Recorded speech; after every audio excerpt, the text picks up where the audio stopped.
Selamat pagi, selamat siang, atau selamat sore maupun malam bagi saudara-saudaraku yang menonton tayangan ini.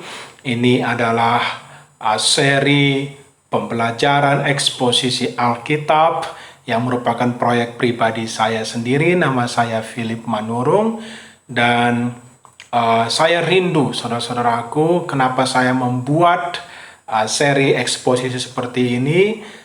Untuk membuat dan mengajak orang-orang Kristen untuk semakin mengenal siapa Allah kita, untuk mengenal pribadi, karya, dan rencananya. Saudara-saudara yang terkasih, saya terpikirkan untuk melakukan proyek ini karena saya juga sering menerjemahkan buku dan Alkitab terjemahan LAI yang kita miliki itu sangat baik sekali. Tetapi saya percaya bagi orang-orang yang rindu untuk mendalami Alkitab, rindu untuk semakin melihat kekayaan dan misteri di dalamnya, seharusnya tergugah dan belajar untuk membaca menurut bahasa aslinya. Kita tahu bahasa di dalam perjanjian lama yang dipakai itu sebagian besar adalah bahasa Ibrani dan sedikit bahasa Aram, dan perjanjian baru ditulis di dalam bahasa Yunani. Dan saudara-saudaraku, saya tidak bermaksud untuk mengubah apapun, tetapi saya sebagai seorang penerjemah dan juga rindu untuk kita sama-sama boleh melihat terjemahan yang mendekati bahasa aslinya. Memang membaca menurut terjemahan bahasa aslinya itu tidak gampang karena biasanya lebih ringkas daripada apa yang kita miliki di dalam Alkitab kita yang sehari-hari. Tetapi saya melihat justru disitulah kekayaannya, ada bahasa, istilah, kata-kata tertentu yang sering diulang-ulang dan itu mengarahkan pikiran kita untuk mengenal, untuk melihat apa yang hendak disampaikan oleh Alkitab ini. Dan saudara-saudaraku yang terkasih, saya mengundang oleh karena itu untuk kita langsung memulai saja, dan saya menyusun akan pembelajaran eksposisional ini menurut pasal demi pasal. Mudah-mudahan di dalam satu sesi kita bisa menyelesaikan satu pasal dan kita diperkaya dengan kebenaran Alkitab. Saudara-saudaraku, sebelum kita memulai, saya mengajak kita untuk berdoa. Bapa Surgawi, sumber daripada terang, Engkau adalah terang yang tak terhampiri, tetapi Engkau berkenan untuk menyatakan terang itu melalui Kristus Yesus, anak-Mu yang tunggal. Di dalam Dia ada terang, dan terang itu adalah hidup manusia. Dan kami rindu untuk mengenal terang itu. Kami rindu untuk masuk di dalam kehidupan yang kekal itu. Sebagaimana rencana keselamatan-Mu yang telah Engkau nyatakan kepada kami menurut firman-Mu, ya Bapa, biarlah kami pada saat ini semakin mengenal. Menurut pembelajaran eksposisional, kiranya Engkau merestui usaha kami ini. Bukakanlah pikiran kami dan hati kami untuk semakin mengenal Engkau, sehingga kami pun dapat hidup menurut kehendak-Mu, menyenangkan Engkau dan mempermuliakan Engkau. Di dalam nama Tuhan kami Yesus Kristus, kami memulai sesi ini. Amin. Jadi saudara-saudara yang terkasih, kita akan memulai seri pembelajaran eksposisional. Dan hari ini kita memulai dari Kejadian pasal yang pertama.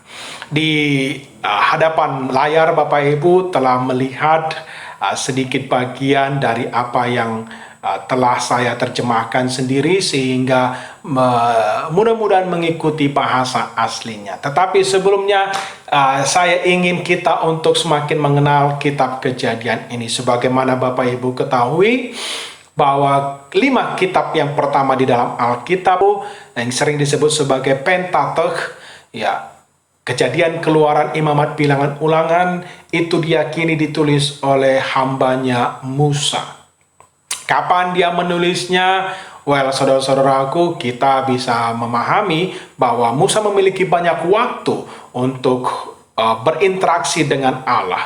Musa memiliki banyak waktu untuk bertemu dengan Allah di puncak Gunung Sinai. Musa memiliki banyak waktu di sepanjang perjalanan 40 tahun memimpin menggembalakan orang-orang Israel menuju tanah perjanjian. Jadi dan Musa memiliki banyak waktu juga untuk berinteraksi ketika dia menghadap Allah di kemah suci.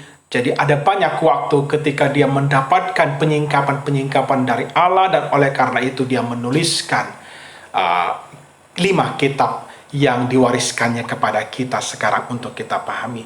Saya masih ingat ketika SMA, saya senang sekali karena saya mendapatkan di perpustakaan itu buku yang ditulis oleh Nehru, Jawaharlal Nehru. Dan itu dituliskan kepada putrinya.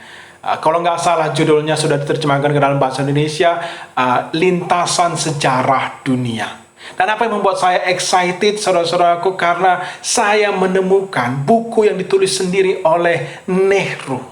Dan di situ saya menemukan bagaimana gaya bicaranya, bagaimana pola pikirnya, bagaimana dia berbicara dengan putrinya seperti seorang ayah berbicara kepada putrinya sambil mengajar putrinya. Dan itu so sweet.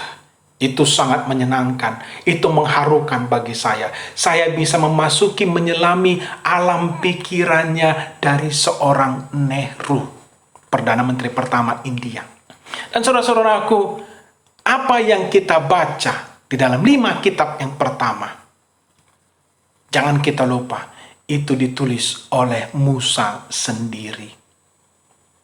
Musa, hamba Tuhan itu, kita dapat membaca tulisan tangannya sendiri. Kita bisa menyelami pikiran-pikirannya Musa. Kita bisa memahami, oh, kalau Musa menulis surat, menulis tulisan, itu seperti ini. Logika berpikirnya, alur berpikirnya, gaya bahasanya. Oh, semakin kita membaca, saudara-saudaraku, kita akan semakin terkagum karena betapa kaya, betapa rumit sekaligus betapa terstruktur, tetapi betapa luas dan hidupnya. Bagaimana Tuhan mengilhamkan seorang Musa untuk menulis firman-Nya ini. Saudara-saudaraku, Musa menuliskan surat ini bagi bangsa Israel untuk memperlihatkan dan mengingatkan mereka bahwa Tuhan Allah pencipta sanggup menciptakan dari yang tidak ada menjadi ada. Dan oleh karena itu dia juga sanggup untuk membawa bangsa Israel dari tanah perbudakan Mesir kepada tanah perjanjian.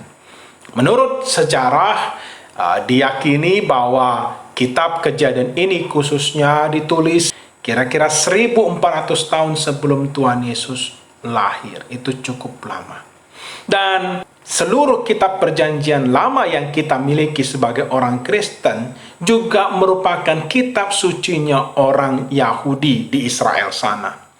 Dan mereka tidak mengenal yang namanya kitab Kejadian, tetapi mereka mengenal nama kitab Bereshit. Karena mereka menamai kitab-kitab mereka itu sesuai dengan kata pertama di dalam kitab tersebut. Jadi mereka menyebutnya Bereshit. Kenapa? Karena itu yang kita pahami sebagai pada mulanya. In the beginning, Bereshit. Jadi saudara-saudaraku, marilah kita melihat apa isinya dari Kejadian pasal yang pertama ini. Saya hendak membacakan apa yang menjadi terjemahan saya. Dan Bapak Ibu, sekali lagi ini tidak bermaksud untuk mengubahkan Alkitab kita, tetapi saya ingin memberikan komparasi, perbandingan, dan sekaligus saya ingin kita untuk mengenal, melihat terjemahan yang mendekati bahasa aslinya, supaya kita menemukan kekayaan-kekayaan di dalamnya. Ayat 1 dikatakan, pada mulanya Allah telah menciptakan langit dan bumi. Di dalam bahasa aslinya, Bereshit bara Elohim et hasamaim we et haaretz. Kata Bereshit pada mulanya, ya, dari kata rosh itu puncak atau kepala. Ya, di dalam bahasa Inggris in the beginning, pada mulanya. Saya menemukan kata bara, dan itu di dalam bahasa Ibraninya. Bahasa Ibrani memiliki bentuk waktu juga seperti bahasa Inggris, dan bara itu dalam bentuk perfect, artinya sesuatu yang telah dan selesai dikerjakan. Maka aman bagi saya untuk menerjemahkannya sebagai Allah telah, Allah pernah menciptakan langit dan bumi. Kata langit di sini, saudara-saudaraku, jika nanti kita mengikuti pembacaan Kejadian pasal 1 ini, langit tidak selalu berarti surga. Tetapi langit seringkali merujuk kepada bentangan cakrawala. Jadi ini masih bagian dari alam semesta. Jadi saudara-saudaraku, Allah telah menciptakan dunia materi, langit dan bumi. Di sini saudara-saudaraku, kita memiliki suatu anggapan. Kita dapat membayangkan bahwa suatu kali Allah pernah menciptakan dunia materi. Tetapi somehow, entah mengapa, Allah tidak melanjutkan untuk mengisi, menghiasi, menatanya lebih lanjut. Itulah artinya dari ayat yang pertama. Pada mulanya Allah telah menciptakan dunia materi, langit dan bumi ini.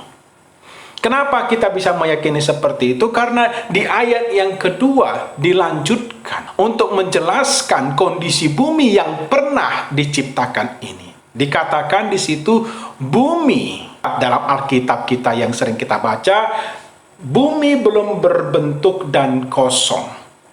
Nah, saya menerjemahkan, saudara-saudaraku, sebisa mungkin mengikuti bahasa aslinya, dan di bahasa aslinya itu masing-masing cuma terdiri dari satu kata.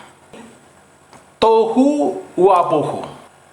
WH eretz hayetah tohu wabohu. Tohu, itulah yang diterjemahkan sebagai dalam bahasa Inggrisnya itu formless. Nah, jadi cuma satu kata. Maka saya menerjemahkan bumi nirwujud. Belum berbentuk, belum ada bentuk yang pasti. Dan artinya bohu itu tandus.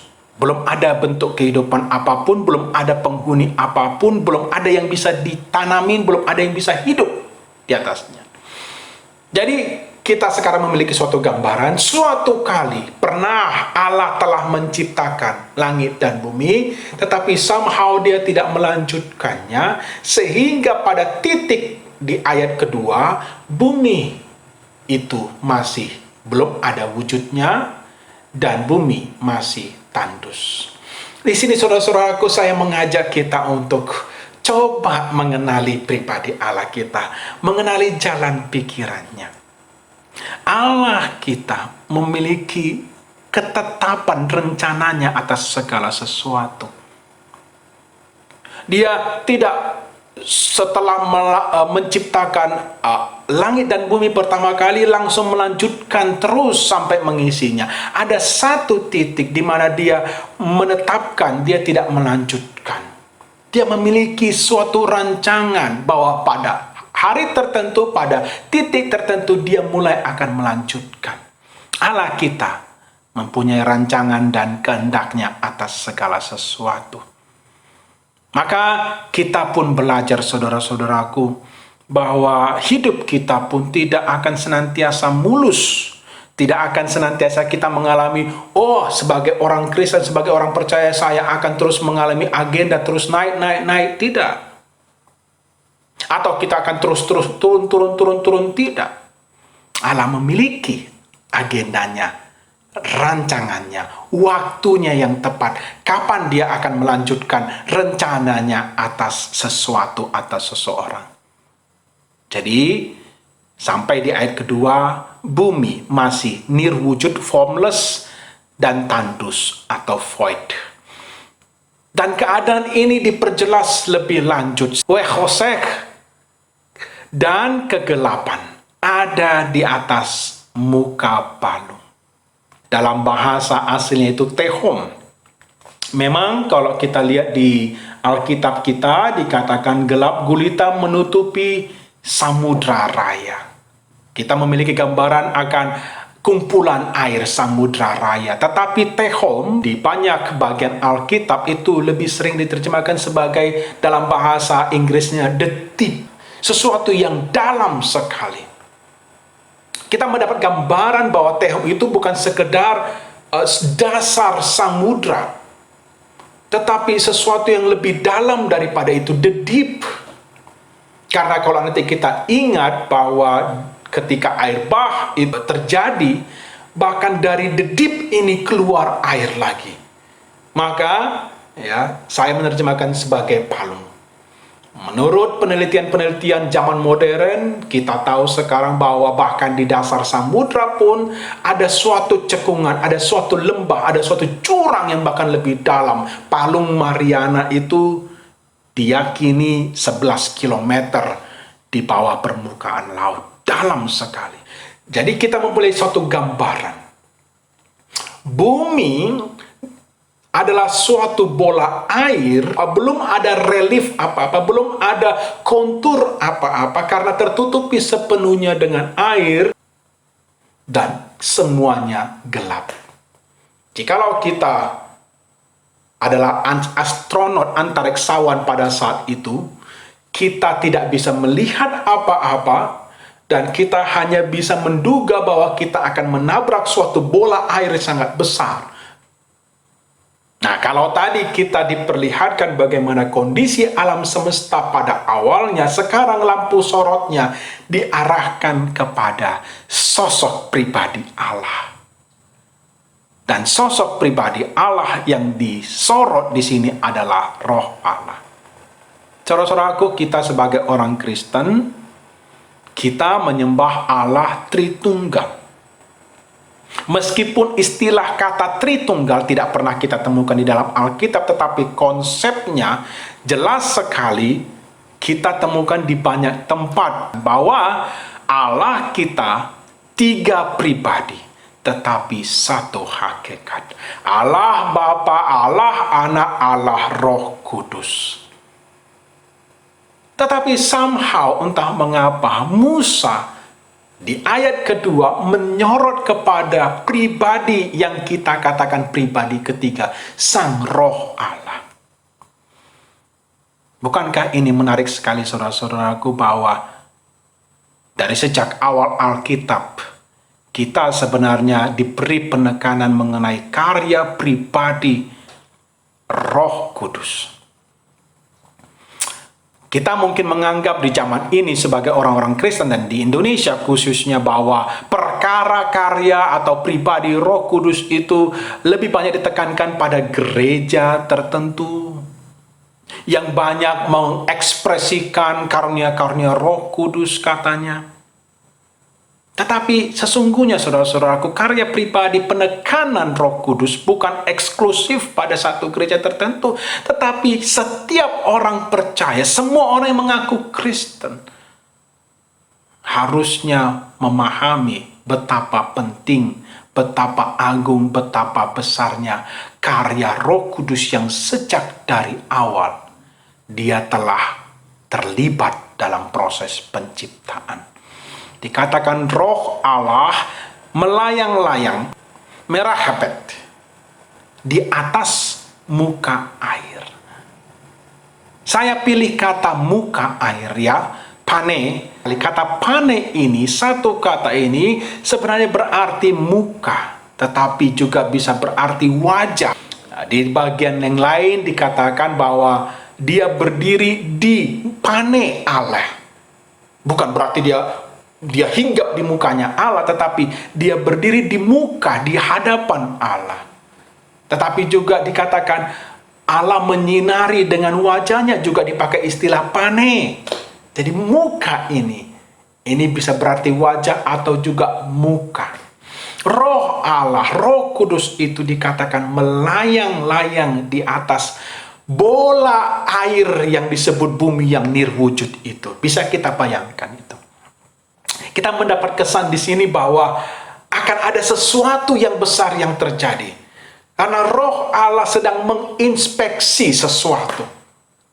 Roh Allah itu roh keteraturan, roh kehidupan.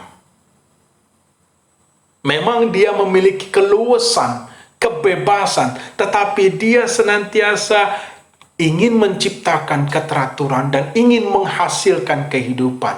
Setiap yang disentuh oleh Roh Allah menjadi teratur.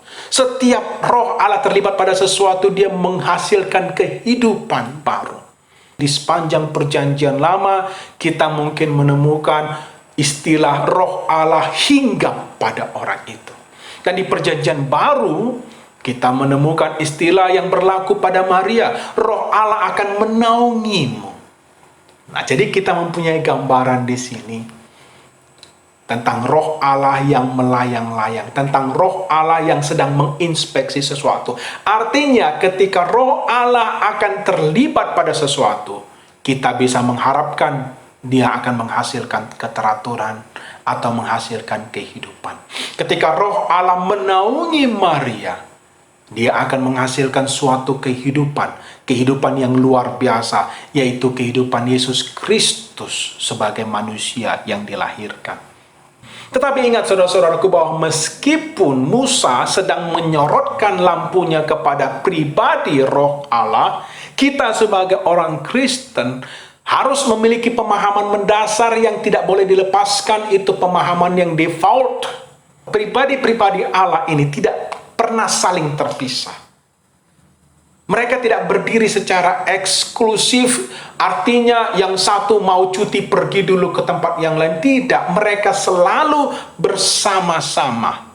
Yang saya mau katakan adalah, meskipun cuma disebutkan Roh Allah di sini, tetapi kita bisa meyakini dengan pasti bahwa Allah Bapa dan Allah Anak juga bersama-sama. Hanya saja Musa sedang menyorot, memfokuskan pada pribadi Roh Allah. Karena akan ada sesuatu yang besar, akan ada keteraturan yang terjadi. Kita mendapat kesan bahwa bumi yang sedang ditutupi dengan air ini melambangkan kekacauan.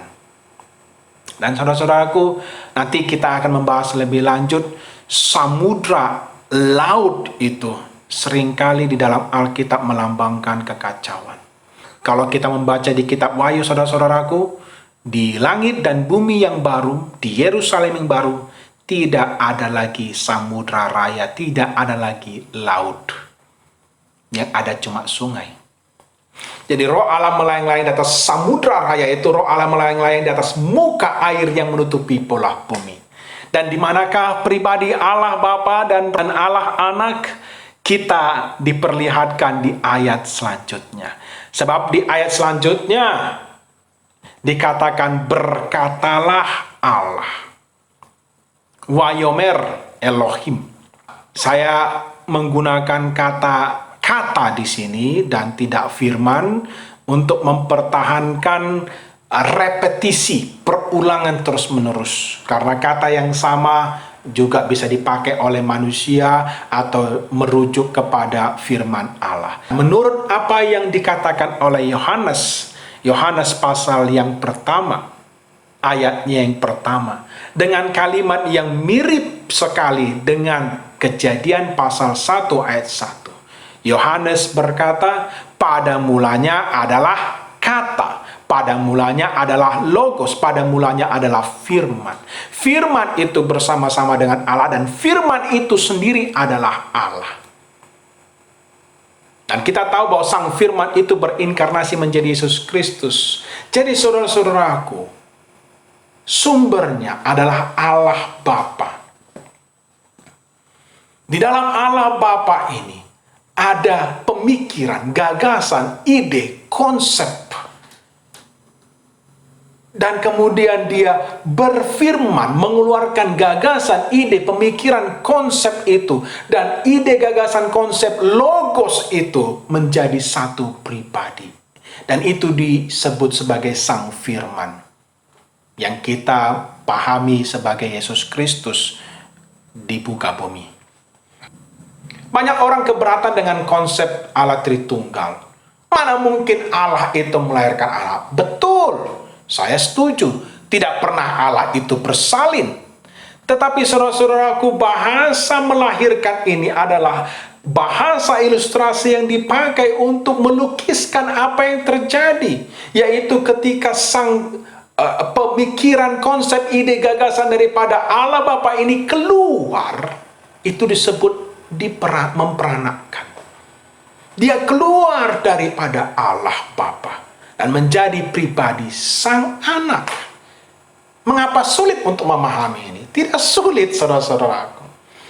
Kita bisa menemukan ilustrasi analogi yang mirip. Nah, contohnya seperti saya. Saya seorang pribadi, namanya Philip.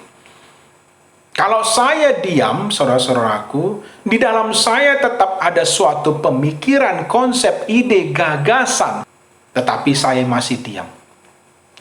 Saudara-saudara tidak akan mengenal saya, mengenal pemikiran saya, tidak akan mengenal pribadi, karya, rencana saya selama saya diam. Tapi ketika saya bersuara, maka konsep, ide, gagasan, pemikiran, logos itu keluar daripada saya. Ini dalam tataran manusia. Tetapi di dalam tataran Allah, logos yang keluar dari Allah itu menjadi satu pribadi tersendiri. Dia adalah kumpulan, dia adalah semua akumulasi, dia adalah seluruh perkataan Allah Bapa dan menjadi pribadi sendiri. Jadi mudah-mudahan kita bisa mulai memahami bagaimana konsep Allah Tritunggal ini. Maka di ayat ketiga, Sang Allah itu berfirman, berkata, keluarlah sang anak. Bukan berarti bahwa sang anak baru keluar pada ayat yang ketiga, saudara-saudaraku. Enggak. Tetapi Musa mau mengatakan ada dua pribadi. Allah berkata sekarang, jadilah terang. Dan terjadilah terang. Semisal seorang pengrajin atau seorang yang mau bekerja di bengkel, dan bengkel atau workshopnya itu masih gelap gulita semuanya. Bagaimana dia bisa mulai bekerja? Bagaimana dia bisa mulai melakukan sesuatu, menghasilkan sesuatu kalau masih gelap? Maka pertama-tama yang dia lakukan adalah dia menyalakan lampu supaya bengkelnya, studionya, workshopnya itu bisa terang. Dan kita menemukan hal yang sama. Ingat sampai pada ayat kedua, semuanya masih gelap gulita. Allah itu terang ketika dia menghampiri bumi yang nirwujud itu. Ketika dia masuk ke dunia materi, dia terang, maka segalanya menjadi terang. Tetapi di sini kita menemukan bahwa Allah berpikir sesuatu yang baik. Dia adalah terang, tetapi dia ingin ada satu terang tersendiri yang bisa mandiri, eksklusif. Ketika dia menciptakan terang, terang padanya tidak berkurang. Ini bukan suatu reduksionisme, saudara-saudaraku, bukan. Dia bisa menggandakan terang di mana saja, dan dia menciptakan terang di luar daripada dirinya karena dia mampu untuk melakukan itu. Dan jadilah terang. Kita menemukan, saudara-saudaraku, di dalam ayat ketiga ini, di dalam kalimat ini, saudara-saudaraku, bahwa tidak ada jeda sama sekali.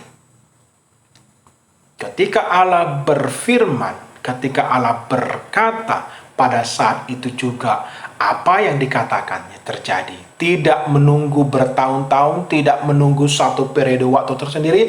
Kita menemukan berfirman, jadi. Saudara-saudaraku, saya menemukan suatu kecenderungan yang aneh pada manusia belakangan ini.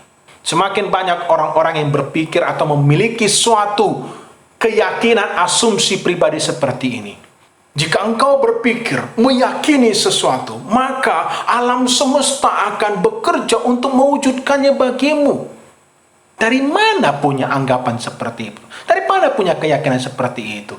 Ini adalah sisa-sisa atau perwujudan asli daripada dosa manusia pertama, yaitu mereka ingin menjadi seperti Allah. Karena hanya Allah yang bisa melakukan seperti itu. Ketika dia berpikir sesuatu, ketika dia mengkonsep sesuatu, ketika merancangkan sesuatu, dan dia memperkatakannya, langsung terjadi. Dan sekarang manusia di zaman modern pengen seperti itu. Aneh sekali. Saya pernah membaca suatu postingan di Instagram dari seorang artis Indonesia yang juga mengatakan seperti itu. Jika engkau benar-benar meyakini bahwa alam semesta akan bekerja untuk mewujudkannya bagimu, emang siapa kamu? Siapa kamu? Saya tahu saudara-saudaraku dari mana sumbernya. Belasan tahun yang lalu itu ada sebuah buku yang terkenal, The Secret katanya, yang mengajarkan hal-hal seperti ini. Jika engkau berpikir sesuatu, jika engkau meyakini sesuatu, maka percayalah semesta akan bekerja mewujudkannya. Dia memberikan contoh di buku itu.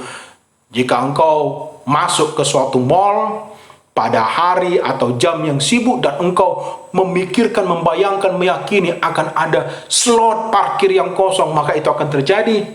Berapa besar kemungkinannya itu terjadi? Tetapi orang-orang ini berpikir seperti Allah, merasa dirinya sebagai Allah. Begini saja, jikalau memang keyakinan itu benar, maka coba saya menantang, pikirkan, bayangkan, dan katakan supaya pada jam ini juga semua virus corona di dunia ini punah. Coba, apakah alam semesta akan bekerja untuk mewujudkannya bagimu? Engkau bukan Allah. Hanya Allah yang bisa berfirman, berkata, dan tanpa jeda langsung terjadi pada saat itu juga. Itulah yang hendak disampaikan oleh Musa. Jadi Allah itu terang, seperti dikatakan Yakobus pasal 1, tidak ada pertukaran bayangan di dalamnya.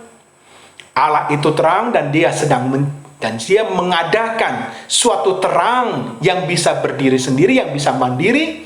Dan sekarang kita melihat ayat keempat, Allah melihat terang itu baik. Allah menyukai terang. Ini menjadi sifat Allah karena Allah itu sendiri adalah terang, dan dia oleh karena mencintai, menyukai terang, dia membenci kegelapan. Jangan kita berpikir bahwa Allah itu dualistik. Oh, dia itu gabungan antara yang terang dan yang gelap, dua-duanya berasal daripadanya. Tidak. Allah bukan sumber kegelapan. Allah membenci kegelapan. Jadi ketika dia memasuki dimensi jasmani, dimensi materi ini, dan dia yang memperlihatkan terang dari dirinya sendiri, maka dia melihat, dia merasa, dia tahu bahwa terang itu baik. Dia menciptakan terang yang sifatnya mandiri, dan apa yang dikatakan di ayat keempat selanjutnya, Allah memisahkan terang itu dari kegelapan itu. Nah, sekarang kita mungkin berpikir, bagaimana ya metodenya? Bagaimana prosesnya?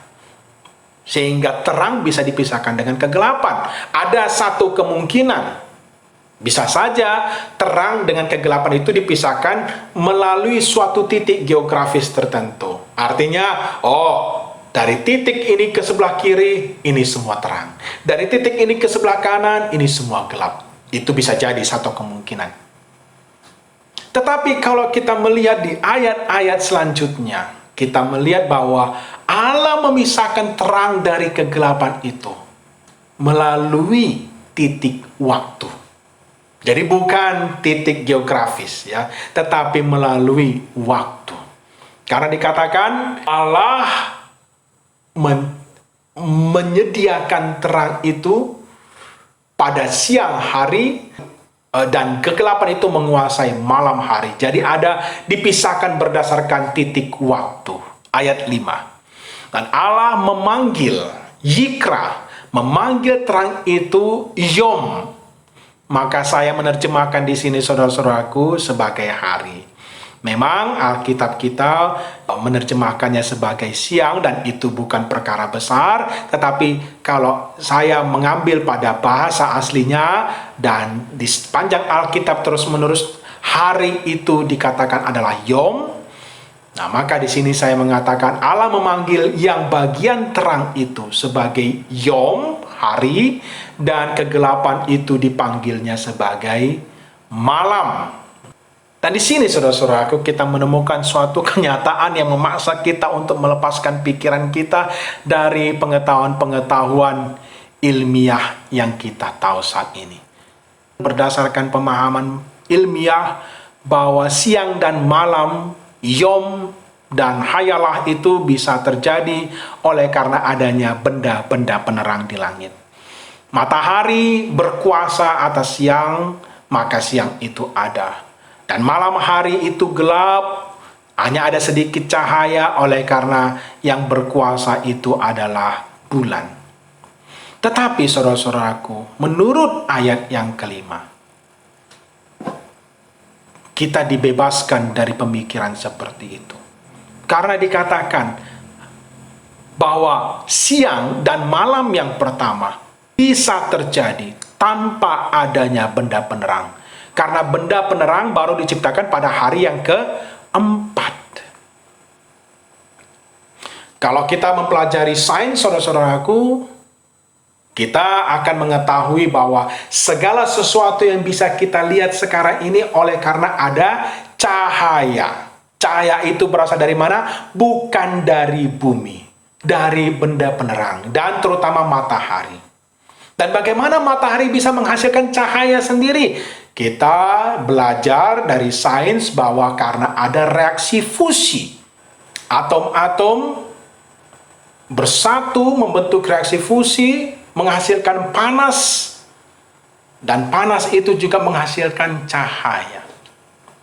Tetapi menurut Alkitab, cahaya itu tidak berasal dari benda penerang itu. Karena Allah menciptakan cahaya itu, terang itu sendiri, sebelum adanya benda penerang itu. Maka ini bisa menjadi suatu pergumulan para ilmuwan untuk mencoba memastikan apakah cahaya itu sungguh berasal daripada benda penerang. Atau cahaya itu suatu entitas yang bisa ada, yang telah ada bahkan sebelum semua benda penerang itu ada. Itu cuma suatu pemikiran. Dan kalimat yang berikutnya, terjadilah petang, terjadilah pagi. Hari pertama. Di dalam percakapan sehari-hari, siang dan malam, untuk melukiskan gambaran satu hari. Wah, dia siang dan malam bekerja terus. Wah, dia siang dan malam terus bernyanyi mau memecahkan rekor dunia. Tetapi bahasa yang sering dipakai oleh orang-orang Yahudi itu dari petang sampai pagi, untuk melukiskan satu hari. Dan saudara-saudaraku, ini juga menjadi suatu perbedaan di antara kita yang tinggal di Indonesia. Kalau kita menghitung hari, biasanya kita menghitung hari dari pukul 00 lebih 01, ya, 1 detik misalnya, sudah masuk ke hari yang baru. Dan berakhir pada pukul 24.00. Itulah satu hari, dimulai dari tengah malam. Tetapi orang-orang Yahudi, karena mereka membaca bagian ini, menghitung hari dengan cara yang berbeda. Mereka memulai hari pada waktu petang. Pukul 18 lebih 01, itu sudah masuk hari yang baru. Jadi mereka memulai hari dengan petang dulu. Perhitungan hari mereka akan berhenti pada pukul 18.00 hari berikutnya. Jadi dari petang ke petang, dengan pagi sebagai titik tengahnya. Menarik ya? Itulah hari pertama.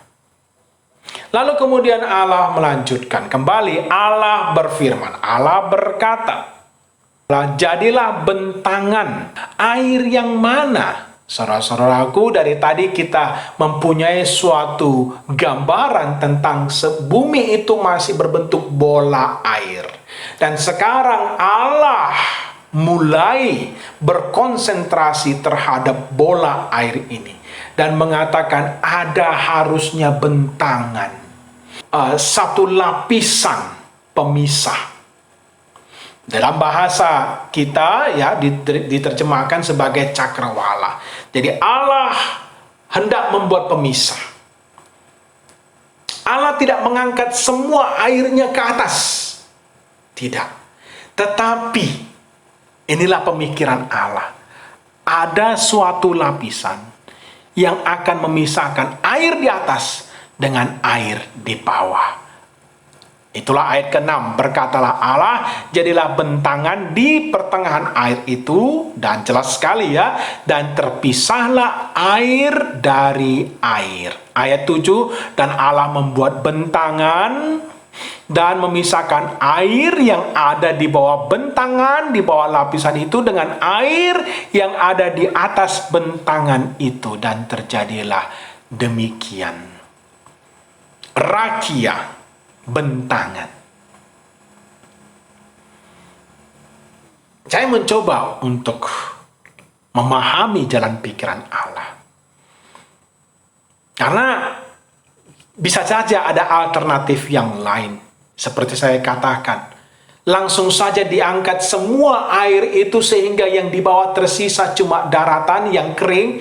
Diangkat semua air di atas dan dijaga atau ditahan dengan satu lapisan. Tapi tidak.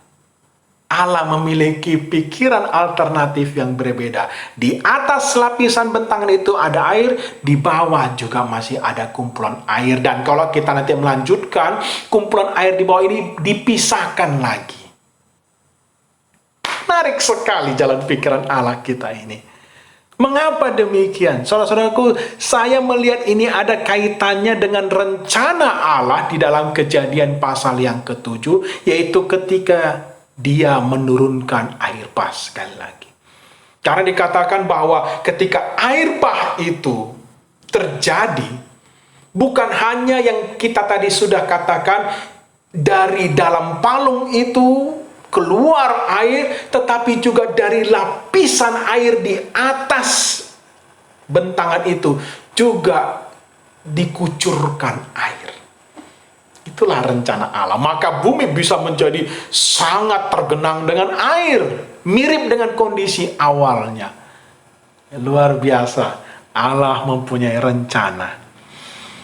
Kita lanjutkan. Ayat 8. Dan Allah memanggil bentangan itu langit. Bahasa yang sama yang kita temukan di Kejadian 1 ayat 1. Bereshit bara Elohim et hashamayim, kata yang sama, langit. Jadi langit tidak selalu merujuk kepada surga. Bentangan itu sendiri disebut sebagai langit. Terjadilah petang, terjadilah pagi, hari kedua. Saya teringat sesuatu, saudara-saudaraku, bahwa di beberapa bagian Alkitab, Yehezkiel pasal 1, Wahyu pasal 4, di mana kita diperlihatkan pemandangan tahta Allah. Di situ kita menemukan suatu lukisan gambaran tahta Allah yang juga melibatkan bentangan. Karena gambaran struktur atau layout daripada tahta Allah itu seperti ini. Ada kerubin, 4 makhluk yang bergerak secepat kilat. Tetapi di atas mereka ada satu lapisan seperti cakrawala. Dan di atas lapisan bentangan ini baru ada tahta Allah. Jadi bentangan ini untuk merepresentasikan atau setidaknya melukiskan sedikit gambaran mengenai tahta Allah. Bentangan itu menyerupai seperti bentangan di bawah tahta Allah. Kita lanjutkan saudara-saudaraku ya. Semakin menarik. Ayat 9. Kembali berkatalah Allah.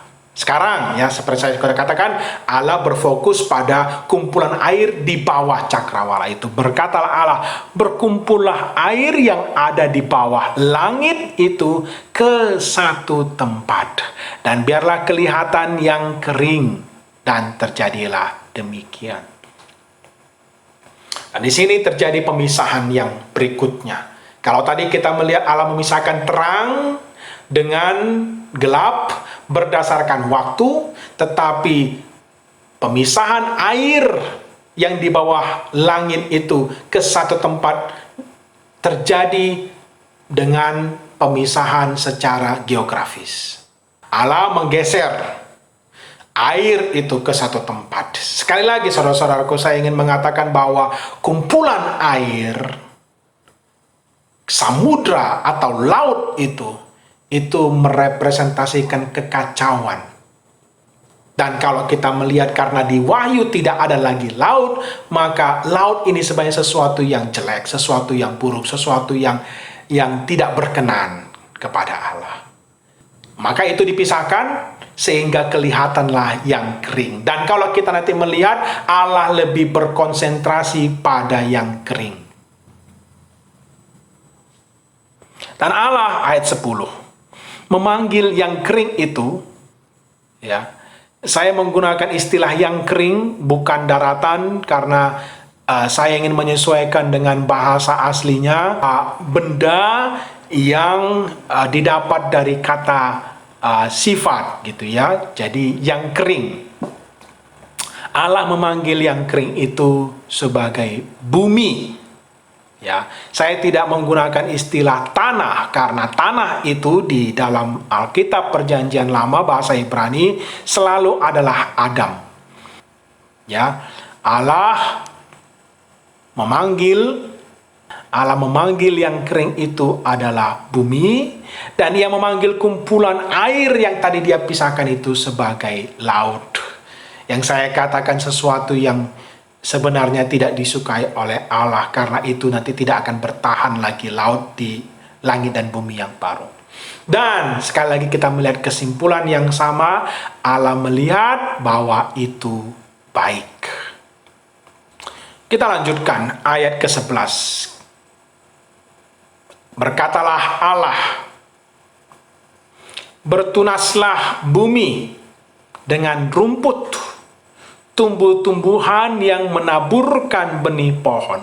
Saya menggunakan istilah menaburkan, yaitu dari kata zara, ya, karena itu juga dipakai ketika di bagian yang lain dari Kejadian itu mulai menaburkan, maka dipakai kata istilah zara.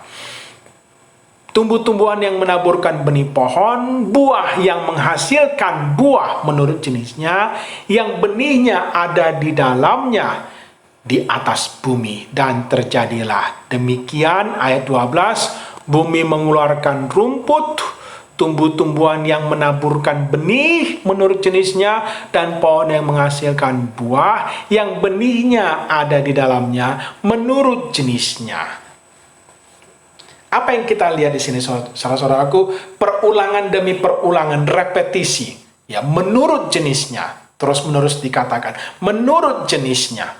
Jadi ada perbedaan jenis yang memungkinkan supaya tumbuhan itu menghasilkan benih. Jadi mari kita membayangkan apa yang ada dalam pikiran Allah. Allah memiliki konsep bahwa kalau ada suatu yang hidup, itu harus menghasilkan keturunan berikutnya. Sampai pada ayat yang ke-10 tadi, saudara-saudaraku, Allah menciptakan bukan yang hidup, tidak memiliki daya hidup. Tetapi ketika Allah mulai menciptakan tumbuhan, pohon-pohonan, pohon yang menghasilkan buah, maka Allah memiliki konsep itu harus bisa menghasilkan keturunannya sendiri melalui yang disebut benih. Dan untuk bisa menghasilkan benih itu, maka makhluk yang hidup itu harus memiliki jenis-jenis yang berbeda-beda. Saya ingin kita melihat progresi ini, karena nanti saya akan memberikan kesimpulan di akhir, dan kita bisa merenungkan apa yang sebenarnya ada dalam pikiran Allah. Ayat 13. Terjadilah petang, terjadilah pagi, itulah hari yang ketiga. Mari kita review sedikit. Hari pertama Allah menciptakan terang dan memisahkannya dari kegelapan. Hari kedua Allah menciptakan bentangan yang disebut langit, dan Allah memisahkan air yang di atasnya dengan air yang di bawahnya. Hari ketiga Allah menciptakan tumbuh-tumbuhan, pohon-pohonan, rumput segala yang berupa apa istilahnya, herbal, ya, segala yang berupa tanam tumbuh-tumbuhan. Dan sekarang ayat ke-14, berkatalah Allah, jadilah penerang-penerang di bentangan langit. Ini kata benda yang berasal daripada kata sifat. Jadi penerang. Jadilah penerang di bentangan langit alias cakrawala tadi, untuk memisahkan hari dengan malam, memisahkan Yom dengan Laila. Dan jadilah tanda-tanda, signs ya, musim-musim ya, hari-hari dan tahun-tahun. Jadi apa intinya hari keempat? Allah menciptakan benda penerang.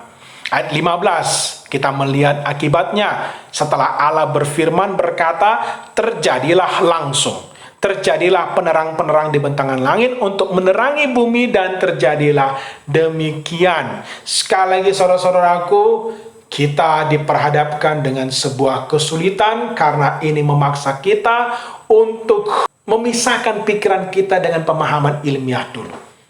Karena menurut pemahaman ilmiah sains yang diajarkan kepada kita bahwa tumbuh-tumbuhan memerlukan cahaya matahari. Sebagian besar tumbuh-tumbuhan berfotosintesis, maka untuk hidup yang hijau-hijau itu memerlukan cahaya matahari. Tetapi kita melihat di dalam Kejadian pasal 1, ada sesuatu yang tidak sinkron. Karena mataharinya baru ada di hari keempat, tumbuh-tumbuhannya sudah ada di hari ketiga. Bagaimana tumbuh-tumbuhan bisa survive sedetik pun kalau tanpa ada cahaya matahari, sedangkan cahaya mataharinya baru di hari berikutnya? Sekali lagi saya mengajak kita untuk melihat suatu kenyataan yang diperlihatkan oleh Alkitab, bahwa Allah berkenan untuk menunjukkan kepada kita bahwa tumbuhan-tumbuhan itu, pohon-pohonan, buah-buahan itu bisa hidup tanpa benda penerang. Why? Kenapa? Karena pada hari pertama sudah ada terang. Ayat 16, Allah membuat dua penerang yang besar, penerang yang lebih besar untuk menguasai Yom, dan penerang yang lebih kecil untuk menguasai Laila dan bintang-bintang. Dan Allah menempatkan mereka di mana? Ayat 17, di bentangan langit. Ini tidak lagi disebutkan cuma Rakia, tetapi Rakia Samaim. Ya, bentangan langit untuk menerangi bumi. Dan untuk berkuasa di Yom hari dan di Laila di malam, untuk memisahkan terang dengan kegelapan. Kita menemukan di dalam kalimat ini, saudara-saudaraku, sekali lagi Allah melakukan usaha yang kedua untuk memisahkan terang dengan kegelapan. Selain di hari pertama, Allah telah memisahkan terang dengan gelap. Bagaimana? Melalui konsep waktu, melalui pemisahan waktu.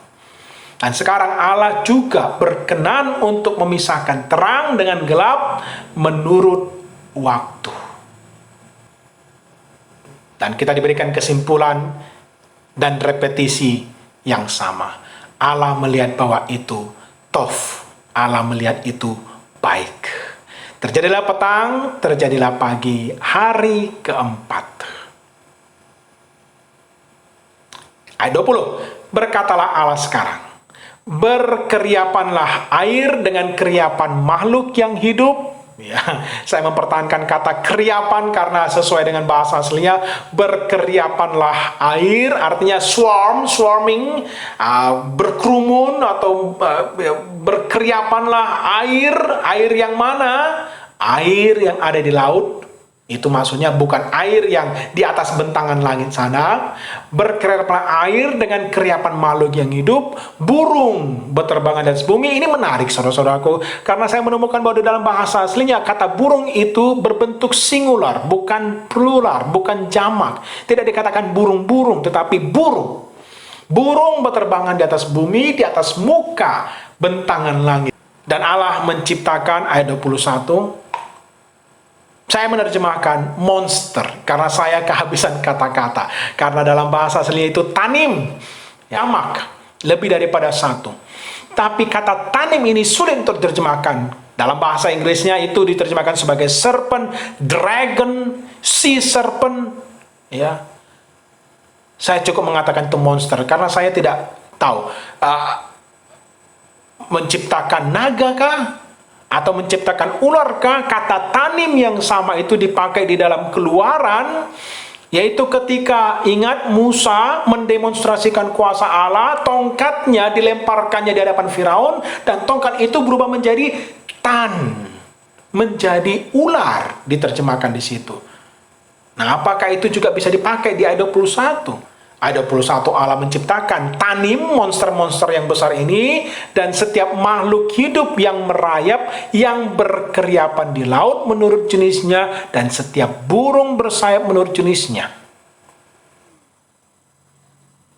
Apa yang kita lihat? Fokusnya ayat 20 adalah ayat Allah menciptakan binatang laut dan binatang yang bisa terbang.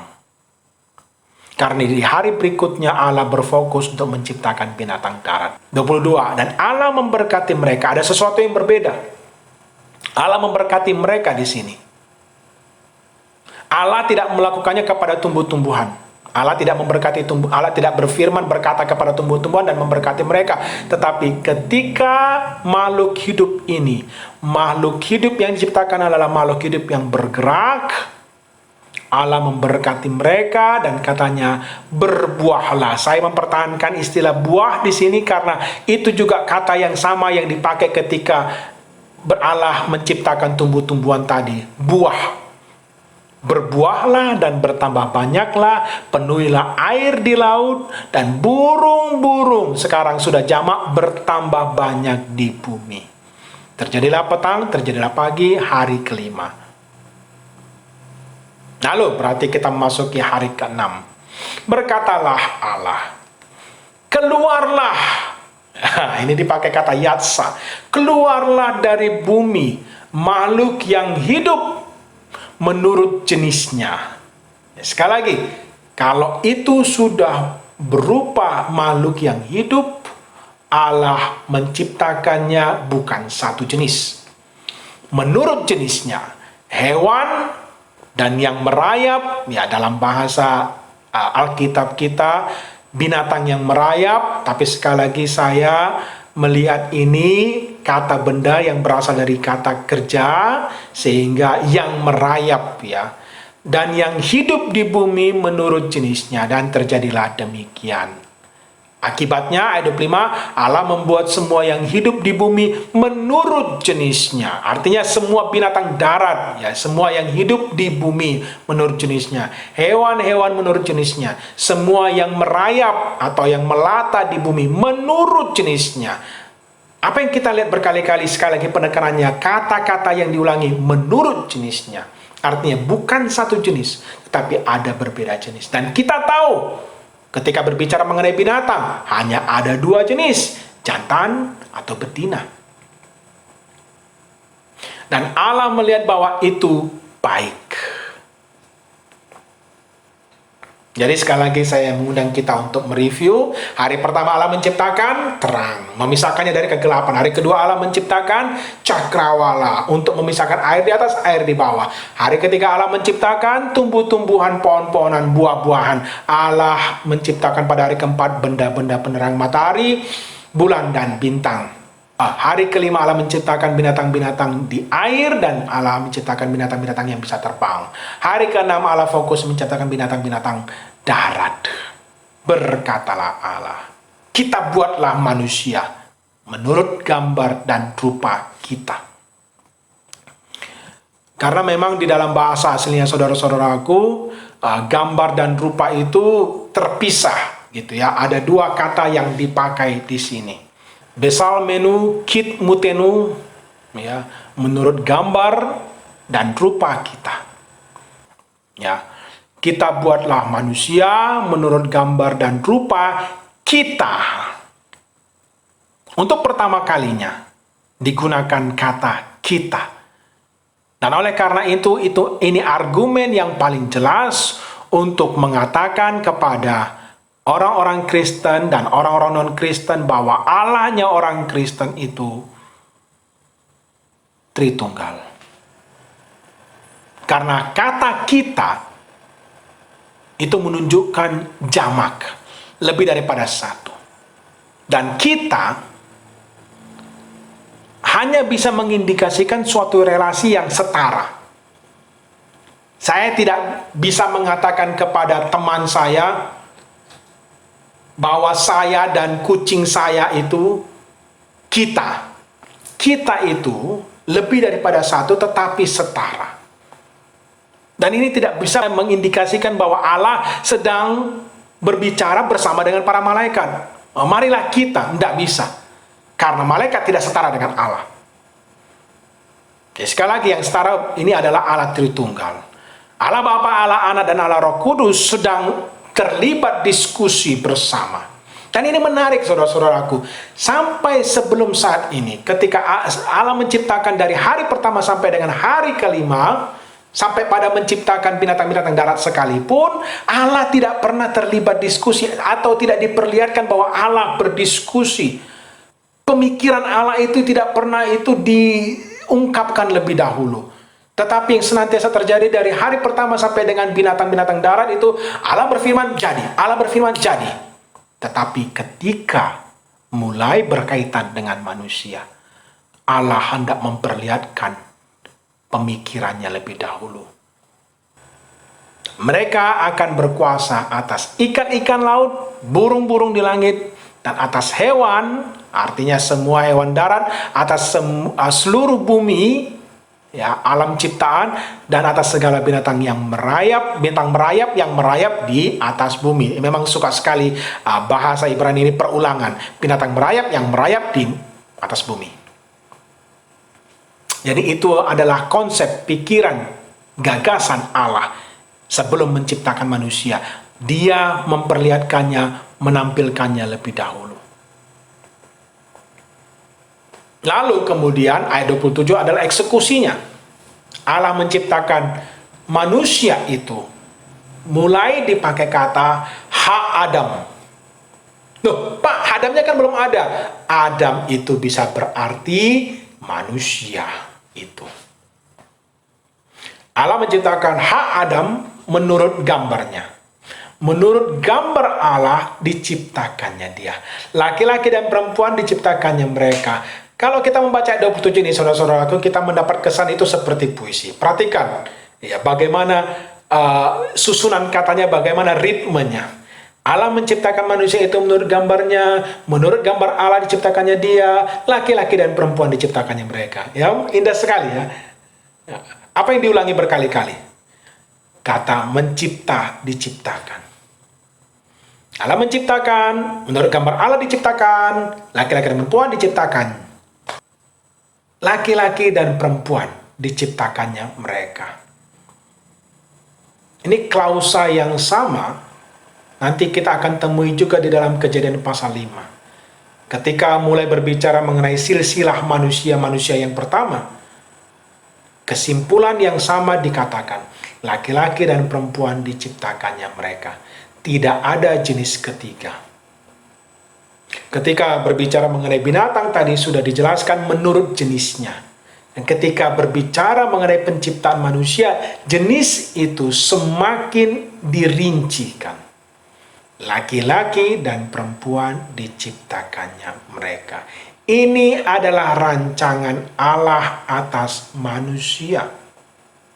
Tetapi kita tetap mengingat ya, apa yang akan diperlihatkan di dalam Kejadian pasal 2, bahwa meskipun dikatakan laki-laki dan perempuan diciptakan mereka, tetapi Allah tidak menciptakannya sekaligus, bertahap. Laki-laki dan perempuan diciptakannya mereka.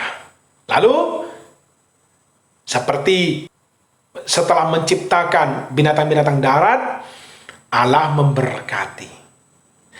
Dan di sini juga Allah memberkati manusia setelah Allah menciptakan manusia. Allah memberkati mereka, ayat 28, dan Allah berkata kepada mereka, saya mempertahankan bahasa yang sama, berbuahlah dan bertambah banyaklah dan penuhilah bumi itu dan taklukkanlah itu dan berkuasalah atas ikan-ikan di laut dan burung-burung di langit dan atas segala yang hidup merayap di atas bumi.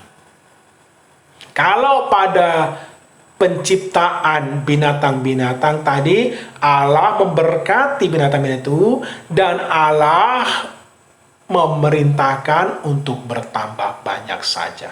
Tetapi ketika Allah menciptakan manusia, selain untuk bertambah banyak, Allah memberikan otoritas kuasa. Taklukkanlah, berkuasalah. Kenapa Allah menciptakan manusia? Dan kalau kita menyadari, memikirkannya, manusia adalah puncak daripada ciptaan Allah, karena itu pada hari ke-6, sedangkan besoknya Allah berhenti bekerja. Jadi hari ke-6, yang terakhir, manusia itu menjadi puncak dari ciptaan Allah. Dan Allah menciptakan manusia dengan tujuan untuk menguasai, menaklukkan alam ciptaan. Ini tidak berarti bahwa manusia itu diciptakan untuk mengeksploitasi alam ciptaan. Tetapi berkuasa dan menaklukkan itu bahasa untuk menyatakan bahwa manusia itu diizinkan untuk mewakili kekuasaan Allah di dunia. Nah, nanti kita melihat penggenapannya dari cara hidup si Adam di Taman Eden. Bagaimana caranya dia untuk menaklukkan, menguasai alam ciptaan, binatang-binatang dan semuanya. Ayat 29, berkata Allah kepada manusia, "Lihatlah, aku memberikan kepadamu segala tumbuh-tumbuhan yang menghasilkan benih yang ada di seluruh muka bumi, dan segala pohon yang di dalam buahnya pohon itu menghasilkan benih, itulah yang akan menjadi makananmu." Apa artinya ayat 29? Manusia pertama vegetarian.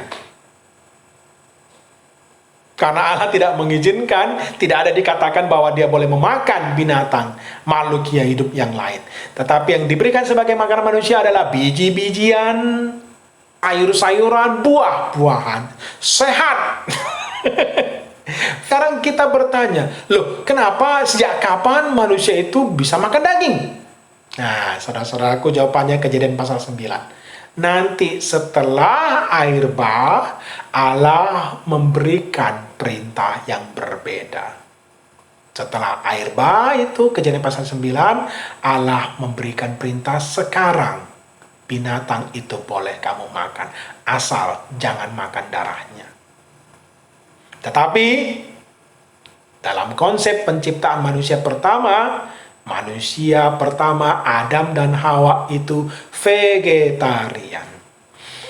Ayat 30, dan kepada segala yang hidup di bumi dan segala burung di langit dan segala yang merayap di atas bumi yang di dalamnya ada nafas hidup, segala tumbuh-tumbuhan hijau sebagai makanan. Dan ayat 30 juga membuat kita berpikir keras, karena konsep yang pertama adalah semua binatang juga itu vegetarian, tidak diizinkan untuk memakan daging. Jadi burung Raja Wali, burung elang, singa, harimau, beruang masih hanya boleh makan tumbuh-tumbuhan, biji-bijian, buah-buahan.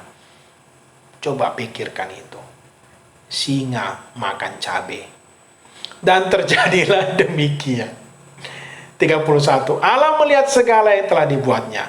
Sebagai seorang pengrajin, seperti seorang pematung, seperti seorang pelukis, setelah dia menyelesaikan karyanya, dia memberikan kesempatan untuk menatap sekali lagi, mereview, menghargai, menilai.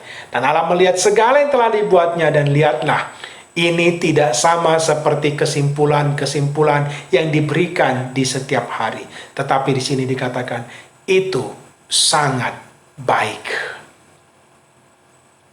Terjadilah petang, terjadilah pagi. Itulah hari ke-6.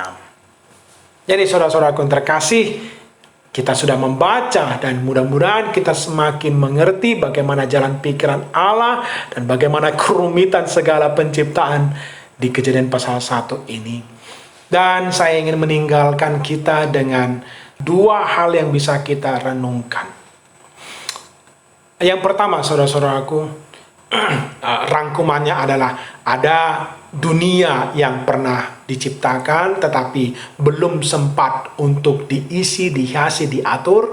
Tetapi Kejadian pasal 1 ayat 2, Allah mulai mengaturnya, Allah mulai mengisinya, Allah mulai membuat suatu keteraturan. Tetapi kejadian pasal 1 ini juga, menurut beberapa ahli, mengandung suatu rahasia. Dan rahasianya, saudara-saudaraku, bahwa kejadian pasal 1 ini juga memuat berita Injil. Itulah yang mau saya perlihatkan, saudara-saudaraku, di dalam bahasa aslinya yang tadi sudah kita baca, kejadian 1 ayat 1. Pada mulanya Allah menciptakan langit dan bumi. Bereshit bara Elohim et hasamayim, heavens we et haaretz. Yang saya ingin kita fokuskan adalah pada kata yang pertama, yang menjadi judul daripada kitab ini dalam bahasa Ibrani, yaitu Bereshit. Ada 22 aksara Ibrani di dalam alfabet mereka. Kalau kita memiliki 26, mereka cuma 22. Dan kata Bereshit ini, saudara-saudaraku, lupakan soal vokalnya karena mereka lebih dominan memperlihatkan soal konsonannya. Dan itu terdiri dari beberapa konsonan. Bereshit. Yang pertama, bisa dilihat ya, mereka membaca dari sebelah kanan ke kiri. Jadi kalau dilihat yang pertama itu aksara Bet. Yang kedua itu Resh. Yang ketiga itu adalah Alef, yang keempat itu Shin, yang keempat itu Yod, yang kelima berapa itu sekarang? 5 itu Yod, yang terakhir adalah Taf. Dan orang-orang Israel, orang-orang Ibrani meyakini bahwa setiap huruf itu sebenarnya memiliki arti. Kita tahu kata huruf Bet itu sendiri, Bet itu berarti rumah. Ya, inilah yang disebut sebagai piktograf, dan saya ingin kita untuk sedikit mempelajarinya ya, karena ada sebuah rahasia yang indah di situ. Jadi kalau kita lihat di bawah ini ya, ini adalah seluruh aksara piktograf aksaranya Ibrani ya, dari Alef ini aksara pertama sampai yang terakhir itu Taf ya, itulah aksara yang terakhir. Mari kita perhatikan. Jadi kalau Bet itu, satu huruf itu sendiri, itu semuanya berasal daripada kata itu yang berarti rumah atau keluarga. Bet, kita mengenal istilah Betsaida, rumah ikan. Bethlehem, rumah roti. Kata Bet itu, satu huruf itu sendiri bisa berarti rumah. Ya. Lalu yang kedua, apa? Resh. Kalau kita melihat Resh, itu berarti atau berasal dari gambar kepala, yang mengartikan kepala, otoritas. Dan tidaklah mengherankan saudara-saudaraku bila dua aksara yang pertama ini, Bet dan Resh, B dan R, katakanlah seperti itu kalau digabung apa berarti? Kepala atas rumah. Dan bagi orang-orang Yahudi yang mereka pahami, kepala atas rumah adalah sang anak. Maka B dan R, dua konsonan ini bisa membentuk kata Bar. Barnabas, anaknya si Nabas. Simon Bar Yunus. Jadi Bar itu berarti anak laki-laki. Gabungan dari dua aksara Bet dan Resh. Lalu yang berikutnya ya, Alef. Nah, ini diperlihatkan di bawahnya. Aksara Alef itu sebenarnya berasal daripada gambar ya, lembu, sapi, ya, kepala lembu itu ya, dan itu melambangkan kekuatan. Dan tidak heran bahwa di dalam kebudayaan Timur Dekat kuno, mereka seringkali membuat patung itu menyerupai lembu untuk melambangkan Allah. Karena memang lembu itu melambangkan kekuatan. Nah, dari Alef ya, bisa juga melambangkan kepada Allah. Aksara yang keempat, Shin, yang kelihatan seperti ada 3 garisnya ini, sebenarnya itu berasal daripada piktograf atau gambar yang melambangkan gigi. Ya, bisa dilihat kemiripannya ya. Gigi dipakai untuk menghancurkan, untuk melumatkan. Itu menjadi aksara shin. Lalu aksara yang keempat, yaud, ya, yang cuma seperti koma di atas itu berasal dari gambar tangan. Nah, ini dia, sorry. Yod sebenarnya berasal dari gambar tangan. Dan yang terakhir, aksara yang terakhir adalah taf. Seperti saya bilang, itu aksara yang terakhir juga dalam alfabet Ibrani, dan itu melambangkan salib, palang. Ya, juga melambangkan itu dari gambar tanda atau covenant. Jadi inilah yang menjadi rahasia, saudara-saudaraku, dari kata pertama di dalam seluruh Alkitab, kata pertama di dalam Kejadian, Bet dan Resh, sang anak laki-laki, son. Alef merujuk kepada Allah. Shin itu gigi, dilumatkan, dihancurkan. Yod tangan, dan taf itu salib. Jadi kita bisa menemukan ini sebagai suatu rujukan terhadap berita Injil. Bahwa anak Allah, the Son of God, dilumatkan, dihancurkan oleh tangannya sendiri di kayu salib. Atau juga bisa diartikan sang anak Allah itu dihancurkan dengan tangannya tergantung di kayu salib. Ini sebuah rahasia, kode yang tersembunyi di balik setiap huruf, dan ini dapat dibenarkan karena memang sekali lagi setiap huruf dalam aksara Ibrani itu memiliki arti. Nah, itu yang pertama, saudara-saudaraku. Dan yang kedua yang bisa menjadi bahan perenungan kita sekali lagi adalah kita mereview kembali Kejadian pasal 1 ini. Kita mendapat rangkuman seperti ini. Ya, kita tahu, kita memiliki suatu pemahaman yang mendasar a priori bahwa sebelum dunia materi ini diciptakan, sudah ada ranah yang sifatnya rohani, ranah kekekalan.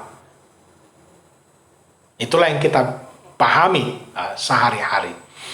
Jadi kita bisa membayangkan suatu titik di dalam sejarah Allah hendak menciptakan dunia materi.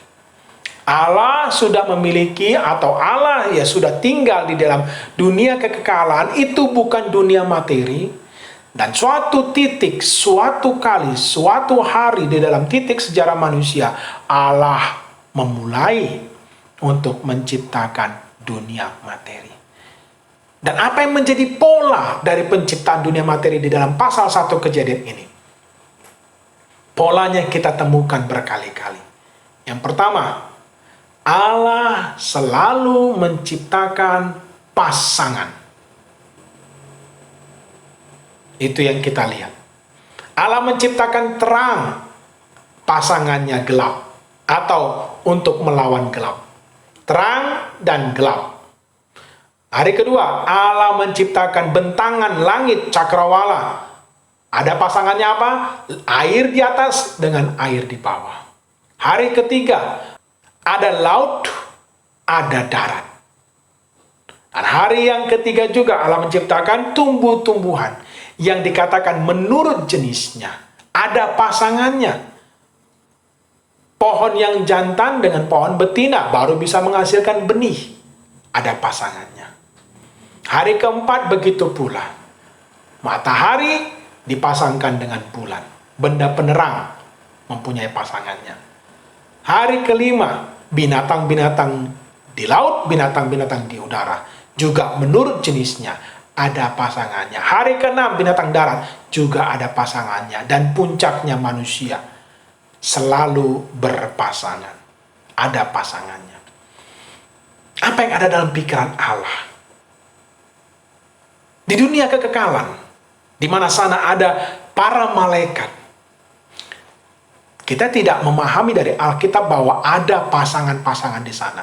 Malahan Tuhan Yesus sendiri berkata kepada ahli-ahli Taurat, orang-orang Farisi itu, jangan kamu berpikir bahwa nanti di surga sana ada suami istri.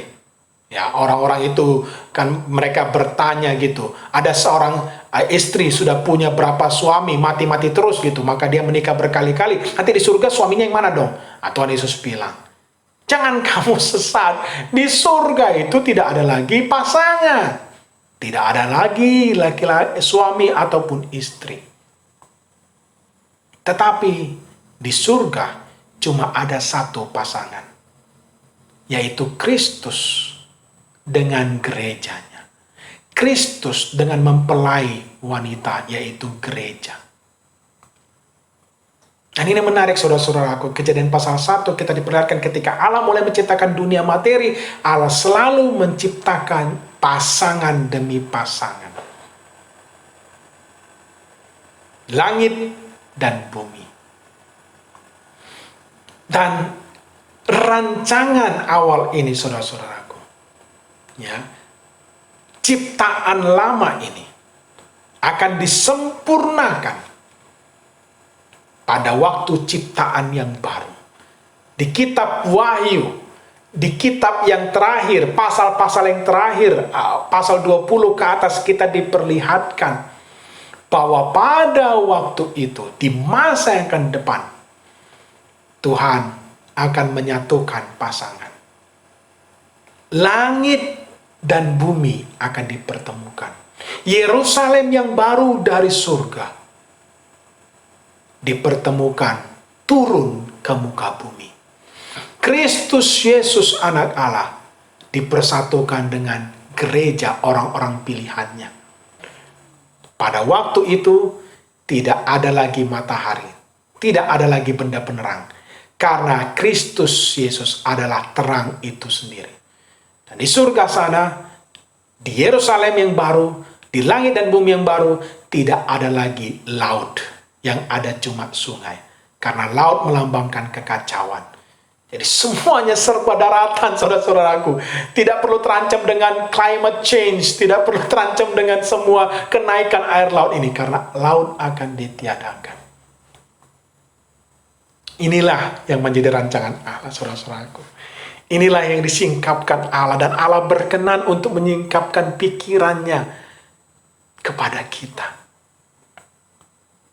Mudah-mudahan melalui perenungan-perenungan Kejadian pasal 1 ini, kita terus bergumul dan menemukan kenyataan-kenyataan yang baru dari pribadi Allah.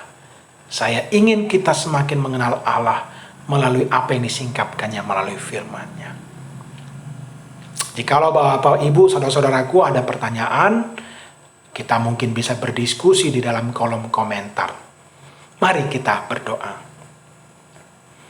Syukur kepadamu ya Tuhan Allah yang memberikan hikmat kepada kami untuk bukan hanya hamba-Mu boleh menuangkan, menyampaikan apa yang telah Engkau singkapkan kepadanya, tetapi juga untuk semua yang menonton, mendapatkan hikmat juga untuk memahami apa yang disampaikan. Bukan hanya disampaikan melalui perkataan hamba-Mu ini, tetapi juga apa yang disampaikan dan disingkapkan, apa yang dibukakan oleh Roh Kudus di dalam pikiran mereka masing-masing. Kami rindu untuk semakin mengenal-Mu Tuhan. Di dalam masa-masa yang tidak pasti ini, tidak ada yang lebih pasti dibandingkan pribadi-Mu, ketetapan-Mu, rancangan keselamatan. Terpujilah nama Tuhan kami Yesus Kristus. Di dalam Dia segala kepenuhan ilahi, kepenuhan Allah dinyatakan, dan Dia berkenan untuk menebus umat bagi kepunyaannya sendiri. Di dalam nama-Mu yang kudus Tuhan kami Yesus Kristus, kami telah berdoa. Amin.